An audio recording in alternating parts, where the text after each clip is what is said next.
Royal challengers Bengaluru craze ఉన్న జట్టు, star ఆటగాళ్లతో నిండిన జట్టు. ఎప్పుడూ భారీ అంచనాలే ఉంటాయి. అదే రేంజ్లో ఫాలోవర్స్ ఉన్నారు.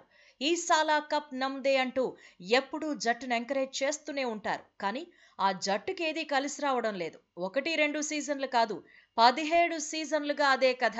ఈసారి రాయల్ ఛాలెంజర్స్ బెంగళూరు పరిస్థితి మరీ దారుణంగా ఉంది. పాయింట్ల పట్టికలో టాప్ 4లో నిలుస్తుంది అనుకుంటే చివరి స్థానంతో సరిపెట్టుకుంటోంది. ఇప్పటి వరకు 8 మ్యాచ్లు ఆడిన రాయల్ ఛాలెంజర్స్ బెంగళూరు ఏకంగా 7 మ్యాచ్ల్లో చిత్తయింది. ప్రత్యర్థి ఎవరైనా, వేదికలు మారినా ఫలితం మాత్రం మారడం లేదు. సీజన్లో రాయల్ ఛాలెంజర్స్ బెంగళూరు ఇంకా 6 మ్యాచ్లే ఆడాల్సి ఉంది. 6కు 6 గెలవడం అంత ఈజీ ఏమీ కాదు. కానీ సంచలన ఆట తీరుతో గెలిచిందే అనుకుందాం. అప్పుడు రాయల్ ఛాలెంజర్స్ బెంగళూరు 7 విజయాలు సాధించినట్టవుతుంది.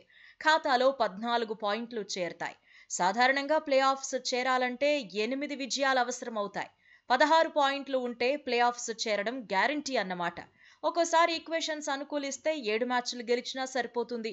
కానీ రన్ రేట్ బీభత్సంగా ఉండాల్సిందే. అయినా ఈక్వేషన్స్ కలిసి రావడం కూడా కష్టమే. ప్రస్తుతం royal challengers Bengaluru net run rate మైనస్లో ఉంది.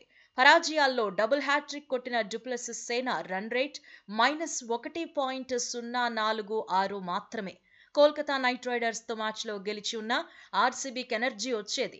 తర్వాతి మ్యాచ్ల్లో ఆత్మవిశ్వాసంతో ఆడే అవకాశం ఉండేది. కానీ హోరాహోరీ పోరులో ఆర్సీబీని దరిద్రం వదల్లేదు. దురదృష్టం మరోసారి వెక్కిరించింది. మలుపులు తిరిగిన మ్యాచ్లో ఒక్క పరుగు తేడాతో రాయల్ ఛాలెంజర్స్ బెంగళూరు ఓడిపోయింది. హోరాహోరీ పోరాటాల్లో తక్కువ మార్జిన్తో ఓడిపోవడం ఆర్సీబీకి కొత్తేమీ కాదు. గతంలోనూ ఇలా గెలవాల్సిన మ్యాచ్ల్లో ఓడిపోయింది. తక్కువ మార్జిన్ తేడాతో చేతులెత్తేసింది. 2008లో కోల్కతా నైట్ రైడర్స్ చేతిలో 5 పరుగుల తేడాతో కంగుతింది. 2014లోనూ అలాంటి ఫలితమే వచ్చింది. కోల్కతా నైట్ రైడర్స్ చేతిలోనే 2 పరుగుల తేడాతో ఓడిపోయింది. 2021లోనూ ఆర్సీబీకి కలిసి రాలేదు. సన్ రైజర్స్ హైదరాబాద్ చేతిలో 4 పరుగుల తేడాతో ఓడిపోయింది. ఈసారి ఈడెన్లో 1 పరుగు తేడాతో కంగుతినడంతో అభిమానులు డిసప్పాయింట్ అవుతున్నారు. ఆర్సీబీ రాత మారలేదని పోస్టులు పెడుతున్నారు. క్రేజీ టీంను దరిద్రం వెంటాడుతోందని చర్చించుకుంటున్నారు. ఇక గత 16 సీజన్లలో ఆర్సీబీ 3 సార్లు ఫైనల్ చేరింది. కానీ ఒక్కసారి కూడా కప్ను అందుకోలేకపోయింది.